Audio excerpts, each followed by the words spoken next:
Casey was on? Yeah. 3 o'clock in the morning. 10 seconds. Porcelain garden, man. Praying. Yes, sir. What's up? Yeah. Yeah, we're back. We are back. It's the Underground Dugout. Damn, these things gonna keep talking and we'll be like, oh wow, the guest is here. First on the agenda, lady to my left, Miss Martine Emile. Mr. Tashik Devane. Yes. Oh, I am. It's yours truly, the man known as.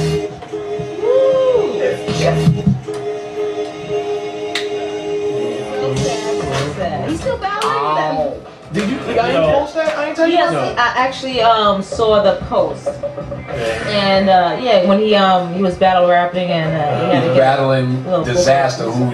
He's battling Disaster. Yeah, he's battling Disaster. Get out of here. Pay-per-view event on live stream. I did not see that. They want you to pay $30 a ticket. It's like Mike Tyson. I'm like, come on, son. I said for cannabis. I'm like, give me the best underground MC versus Jay-Z. That's a no doubt. That's a pay-per-view. Okay. You know, shout out to Cannabis. I ran into him during our launch event, and first time I met the brother, and you know, he was kind of crying on my shoulder. Oh wow! What's so funny?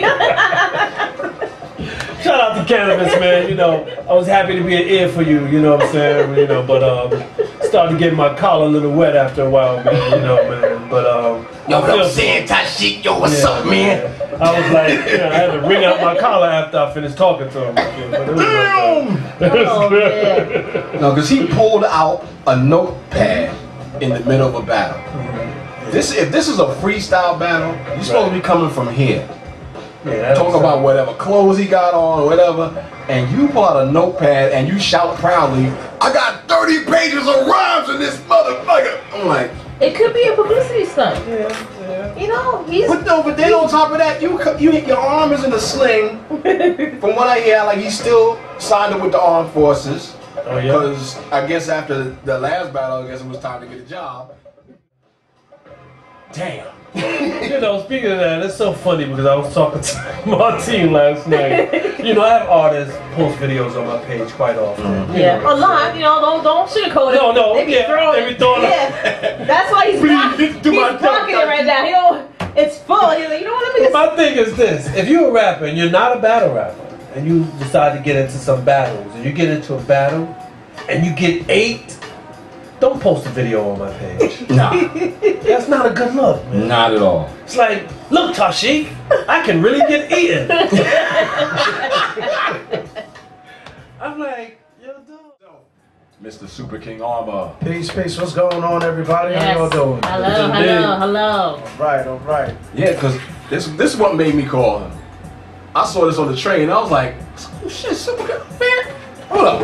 Yo, son, what you doing Saturday? You're like, nothing. I'm like, but yo, tell us about this show, man. I mean, SuperKing Armor is a battle tested MC. You can find him on everywhere in YouTube. What was that dude? Somebody in Fat Beast, you was just disrespected him. I mean, those were my battle tested days. You know what I'm saying? Trying to earn my stripes, just trying to get everybody's respect. You know. Now, you know, it's me about my record label I just started called 8th Rank Records. Yes, sir. Say that again? 8th Rank Records. 8th Rank, okay. Yeah, it's an LLC officially. And this is the first big show that I've putting together. Yeah. Thanks. You know, through it, and in association with my homegirl DJ Lil Ray. Okay. And so this show is taking place on June 20th. This Wednesday at 10 p.m. And we got myself, I'm performing for the very first time with a full live band. Alright. Yeah. I see you got Nitty Scott MC up there. Yeah. I really wanted to do it big with this show to set off the summer right. And I said, you know, if I'm gonna do this, I gotta get somebody who's doing their thing right now. Right. So let me ask you a question based on the 8th Rank Records. You know, how long has it been? How long have you had that company established? It's not, as far as the LLC, it's been established for like 6 months to a year right now. Okay. Now, my next question, along with that, what kind of services do you see yourself as the owner of a record company needing or having to, I guess, license out? In other words, what kind of services do you see yourself having to, like whether it's promotional services, whether it's artist development services, whether it's just photography, digital imagery. Right. What kind of services do you see yourself from where you stand right now that you'll soon need to start bringing in to the company to help it grow? I'd definitely say artist development. I'm very very interested. I've always felt like the much larger scene as a whole has kind of always has more taken from the underground than have actually come back and contributed to it and tried to help it. True that. So I kind of feel like there's a lot of artists that I've been around for a number of years. There's a lot of artists that I see coming up now, making the mistakes that I made when I first started, and no one is like saying, hold up. Yeah. The A, B, and C. That's the point I was trying to make. And so now I feel like, I'm in that position where, I've paid my dues up to a certain point that I feel like, I could give a few jewels to somebody else along the way while I'm doing my own thing, and really just trying to, it's kind of an arrogant statement to make, but I just really want to hear New York hip hop again. I don't see that as being arrogant. I think, I don't think that's arrogant. But it's so funny. It's so funny you mentioned that because it wasn't too long ago. I don't know how many people really remember this, but it was hard. I mean, extremely hard for artists outside of New York State to break into the market, the radio market here. I remember the first songs to really crack, especially from the South. Yeah. The West Coast was already getting some play as far as the East Coast radio. But the first songs from the South to really break that wall down was Juvenile and Master P. Yeah. New York radio could not help but to play that record. That's true. You know what I'm saying? They had to play that record. Light poles. So who you grew up listening to? Like, I just gotta say my first ever purchase was a cassette tape. Sam Goody. Oh, wow. damn. Wow. Yeah, I got you. You didn't even say the Wiz. You went Yeah. Wow. I used to work at Sam Goody too when I was in high school. It was EPMD, Strictly Business. That was sir. That was my first. I remember that. I remember that. Classic album too. And that was right before Tipper Gore started saying the parental advisory still. I go to the store get my tapes. Sorry, little man. Can't get this one. I can't get that. What, the album now? Cause Homegirl got tight. Oh, you kidding me?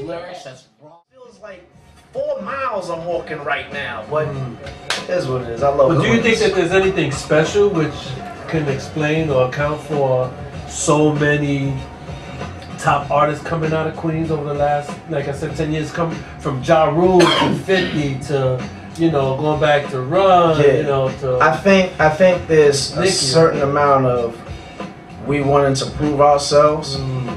Because Queens, especially the part that I'm from, and a lot of those artists, always kind of felt like, we're looked at, we have green grass and trees and fences over here. Right. And houses. So much for Queens keep on faking it, right? You know what I'm saying? So there's always got real estate. Right? There's always this sense of, let's go out here, let's do our thing. And then we're not close as Brooklyn or Manhattan is to the Lower East Side, where a lot of the venues to perform were at. So it was always like, if you were really into this and had your heart to do it, you was gonna troop, take that Q84, take that Q4, take that 83, wherever you was coming from, then hop on the train, and then may have to take another train just to get to the Bowery. Before the MetroCard transfer. Oh, wow. Yeah. But that's gonna do it for us this week right here on the Underground Dugout. I want to thank my man SuperKing. Thank you so much for having me. Definitely go check out the show Wednesday, June 20th at Sullivan Hall. That's 214 Sullivan Street. Google it. For everybody here at the Underground Dugout, Mr. Tashik Devane, Miss Martina Neal, I'm Jeff Strange. That's the way they are, because it's not true. If you don't hear that Melody Glover, grew hip up here, she's an attorney. You don't hear that Andy Walker was a councilman in Niagara. You don't hear that Bernadette Walker is the dean of students at LIU. All you hear is there was a shooting last night. No doubt. I think to show you what's hot. My poetry's deep. Queensbridge, never be mistaken. No doubt.